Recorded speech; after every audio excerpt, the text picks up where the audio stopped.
Hey guys, it's Hadi from Kishmat, and this is my round 1 recap from the Beirut and Mount Lebanon Championship.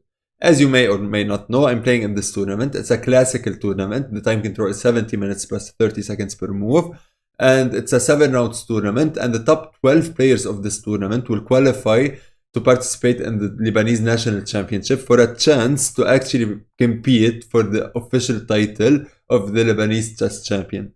So you can imagine how huge this is for me. So without further ado, we're gonna dive right into the game. I was playing black today and I got paired like 2-3 hours before the game, so I had some time to prepare, but I didn't really have so much time to prepare. I just checked what my opponent Muhammad Boualia plays online. I found his online username and I just like checked his online games, and he usually with white goes for these like London setups, these boring lines, these throwish lines, and I wasn't in the mood for like fighting for slight advantages and playing a long game today, which is why I decided over the board to play something I've never played before in a tournament game. So after d4, I played something I've never played. I played the Dutch. And this is a very aggressive opening and a very risky one indeed, since I'm automatically weakening my light squares around my king. So it's something you play when you want to win. It's something you play when you want to avoid like these throwish lines, these boring lines, these long games. Something you play for like to fight in the game technically.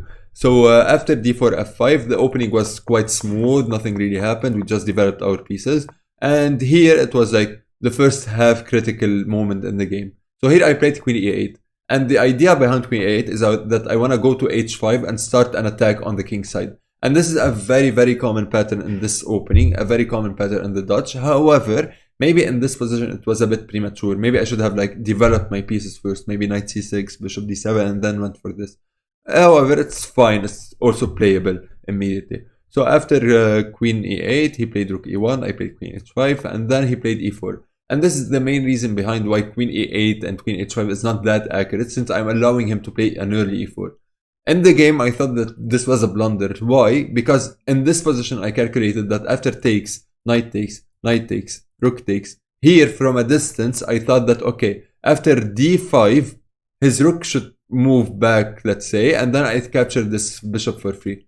This is what I thought from a distance. However, once we arrived to this position, I realized that after d5, he can simply play rook e5, since now I'm not defending the square anymore, and attack my queen. And once I move the queen, he moves the bishop back, and he's completely fine then. I missed this from a distance. However, I continued the game. After rook takes e4, I played knight c6. Now this is actually a threat, since he doesn't have the square anymore. I developed a piece and introduced this threat again. So here he played bishop g3, avoiding any sort of tactics on his bishop. I played bishop d7, developing. I want to bring the other rook to the attack. I want to improve my bishop. And here he played bishop h4. The idea behind bishop h4 is if I take, he's gonna take back with the rook, and then his rook is defended by his knight, so he's attacking my queen, and then he's attacking the h7 pawn both with his rook and his bishop. So he has a huge attack on my h7 pawn. I can't really defend it. So here I would actually be lost. So which is why I couldn't take here, and instead I played h6. Removing the threat of rook takes and rook takes h7, and like just avoiding any sacrifices on h7. However, this move weakens a bit my light squares around my king. So in the future, I might pay the price of it. So here he took my bishop, I took back with the knight, and then he played rook h4. I moved back with my queen, aligning a battery technically against his f2 pawn once his knight moves. And here he played queen d2, and I played bishop c6. And on every move, I had to calculate, like, after rook takes, what happens, after knight g5, what happens. These sacrifices, they might work at some point. However, they did not work. At every point, I was calculating exactly what might happen if he tries to sacrifice. So here I played bishop c6. My threat is to actually take and then take back, obviously. So he has to do something about it, which is why he played bishop h7, which to me was a huge shock, because like once something you're not expecting happens in the board, it's either like a genius move and you're completely lost, or it's a blunder and you're completely winning. However, this was neither a blunder nor a genius move. It was just like a move technically, since now his idea behind bishop h7 is actually brilliant, because like I completely did not see this in the game. If I take the king, he can actually check me with his knight and fork my king and queen, and I can't take here since the pawn would be pinned. This was his idea. which is why I couldn't take here. So I played king h8 instead, which is the only logical move technically. So after king h8, he moved back with the bishop. Since now I was actually threatening to take the knight, then take the bishop. So he offered a bishop trade. I took the bishop. I took back, and then I played queen g6. And here I was quite happy with my position, since now I'm attacking the rook, and I'm also pinning the g2 pawn, so the knight is not actually defended. So now I have a threat of actually capturing the rook 1 and taking the knight twice. So this is my second threat technically. And here he had to find some accurate moves. He played queen e2, which was very strong, putting pressure on my e6 pawn. Here I played rook f6 to defend my e6 pawn and preparing to double up on the f file. Then he played knight h4. And to be honest, I was very afraid here if like he plays something like rook a e1, for example, tripling up on my pawn. And here I thought that, okay, I'm gonna lose the pawn and try to fight for activity. However, fortunately, he did not do this. He played knight h4, which was not that accurate, attacking my queen. However, I can simply slide back with my queen. I'm still defending my e6 pawn, and this battery is now even stronger. So here, he played rook ae1 now. However, right now, it's not scary anymore because I have this rook f8. The idea is, the point of rook f8 is, okay, he's attacking my pawn 3 times. I have only 2 attackers. However, I'm defending this pawn tactically. Because if he takes this pawn, I'm gonna take back with my rook. He's gonna take with his queen. And here I don't have to take the queen. His f2 pawn is now actually hanging. So I can simply take on f2. He moves and then I checkmate him by sacrificing my queen. So this was a pretty line that did not happen. So yeah, this is why he couldn't actually take on e6 here. Which is why instead he played knight f3. He retreated with his knight. Now he is actually threatening to take here since he's covering this f2 pawn. Which is why here I played knight d5, which was the only move technically in this position. Again, I'm defending my pawn tactically. He can't take the pawn right now because if he takes, I fork his rook and queen. And if he tries to attack my queen, okay, you take my queen, I take yours. This doesn't work because I take with his queen with check. So now his king is in danger. He has to take here, and then like I can simply move my queen, and I'm up a queen here, which is why he did not play this. Which is why like he played c4, and c4 here was a huge blunder. After knight d5, I was pretty sure that I was far better, and after c4, I was like in my head I was completely winning. Why? Because I saw like after c4 I can actually play knight f4, and I'm attacking the queen, and most importantly I'm attacking this g2 pawn. Why is this like very strong? Because I want to take on g2, he's gonna take back, and then this knight is hanging. So this g2 pawn is actually defending the knight. Which is why if I take it, I sacrifice my knight for it, he takes back, and then I take the knight. And this is what actually happened in the game. So here he moved his queen, I took on g2, he took back, and then I took his knight. And here like I'm completely winning. And I knew this during the game.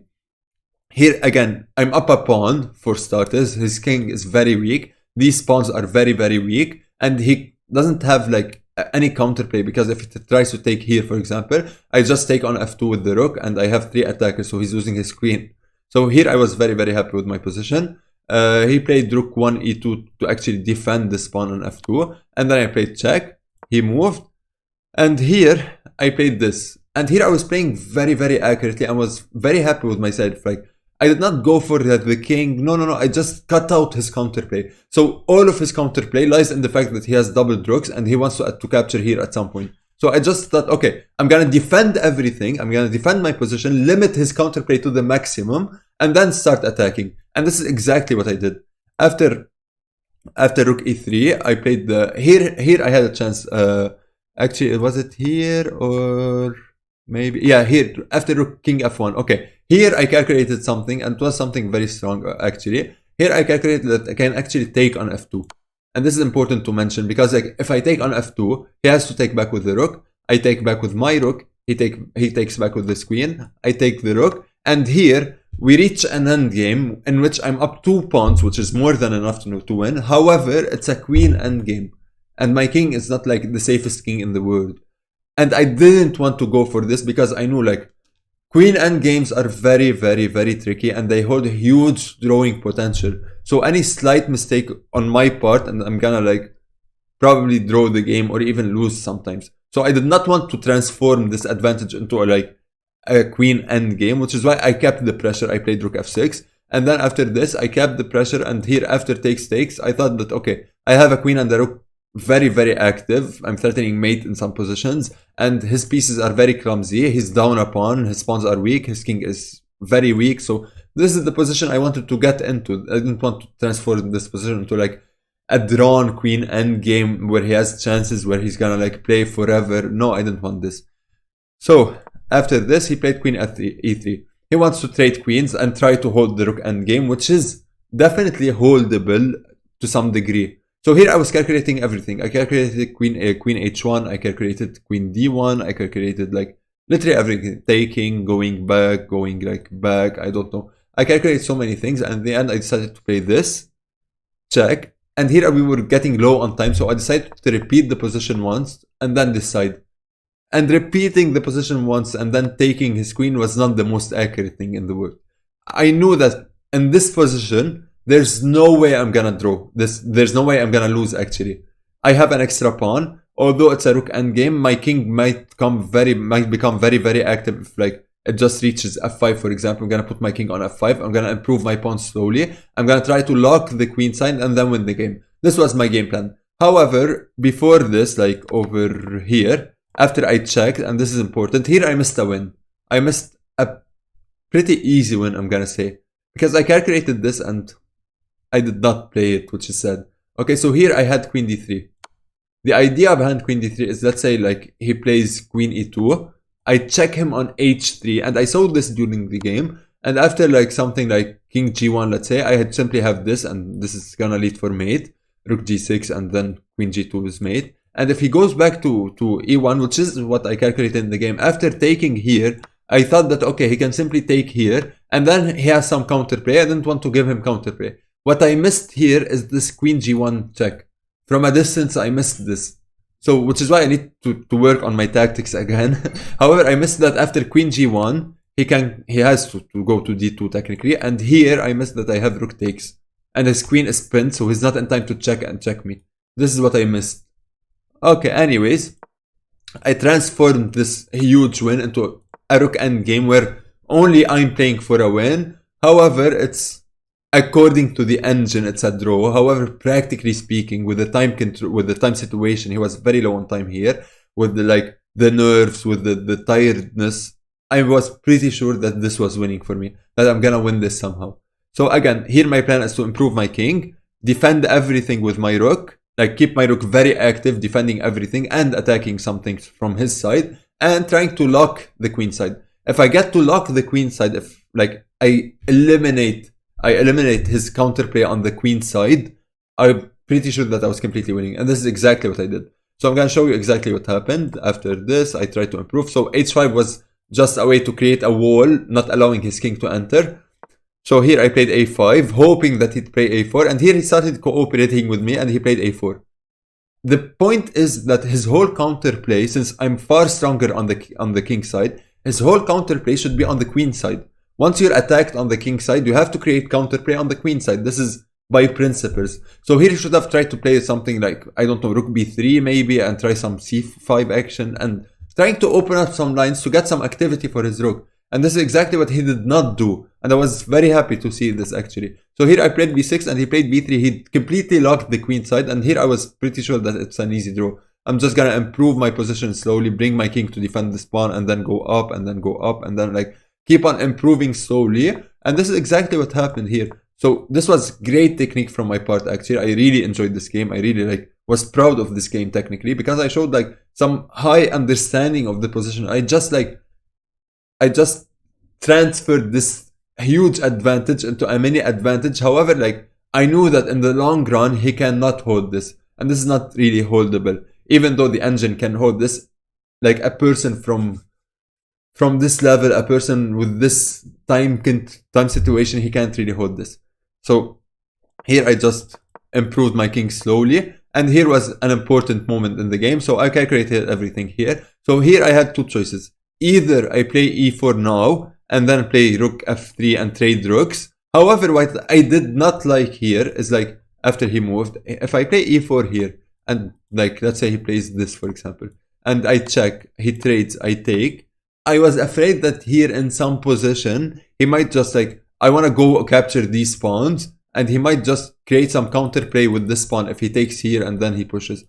However, this does not work. This is nowhere near true. It was just some ghost in my imagination, which is why, because like here, like even though let me demonstrate something.